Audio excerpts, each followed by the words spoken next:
ନମସ୍କାର ସମସ୍ତଙ୍କୁ ନମସ୍କାର। ଆଜିର ଦିନ ଟିକେ ଅଲଗା ଥିଲା ତ ସେଥିପାଇଁ ଭାବିଲି ଆପଣମାନଙ୍କୁ ବି ଟିକେ ସେୟାର କରିଦିଏ। ସକାଳୁ ସକାଳୁ ମୁଁ ଫୁଲ ତୋଳିକି ଆସିଗଲି। ତାପରେ ବୋଉ କହିଲେ ଟିକେ ଦହି ବାଇଗଣ ରୋଷେଇ କରିଦେବା ପାଇଁ।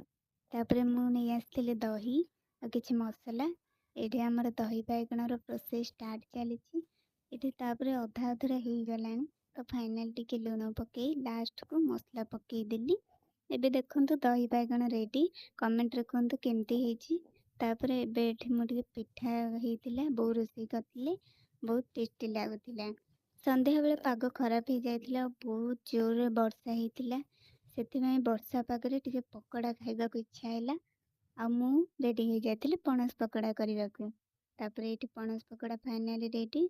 ତାପରେ ଘର ଯେତିକି ଅଳିଆ କରିଥିଲି ରୋଷେଇ କରିକି ତାକୁ ସାଇଜ୍ କରିବାରେ ଲାଗି ଯାଇଥିଲି। ମୋତେ କାମ କରିବାକୁ ବିଲକୁଲ ବି ଭଲ ଲାଗେନି, ଫିର୍ ବି ମୁଁ ସବୁ ସାଇଜ୍ କରିଦେଇଥିଲି। ତାପରେ ଆମର ଆସିଥିଲା ଗୋଟେ ନୂଆ ପ୍ରେସର କୁକର। ଏଠି ସମସ୍ତେ ଦେଖିପାରୁଥିବେ କେତେ ସୁନ୍ଦର ହେଇଛି। ଏଇଟା ବହୁତ ଛୋଟ ପ୍ରେସର କୁକର କିନ୍ତୁ ବହୁତ ଭଲ ଲାଗୁଛି। ଏମିତିରେ ତ ଆମର ସବୁବେଳେ କଡ଼େଇରେ ହିଁ ରୋଷେଇ ହୁଏ।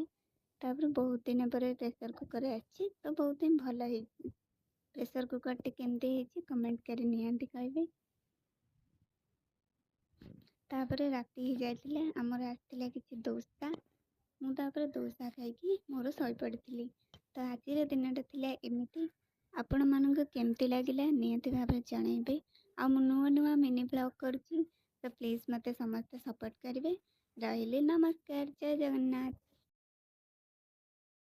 ନମସ୍କାର ସମସ୍ତଙ୍କୁ ନମସ୍କାର। ଆଜିର ଦିନ ଟିକେ ଅଲଗା ଥିଲା ତ ସେଥିପାଇଁ ଭାବିଲି ଆପଣମାନଙ୍କୁ ବି ଟିକେ ସେୟାର କରିଦିଏ।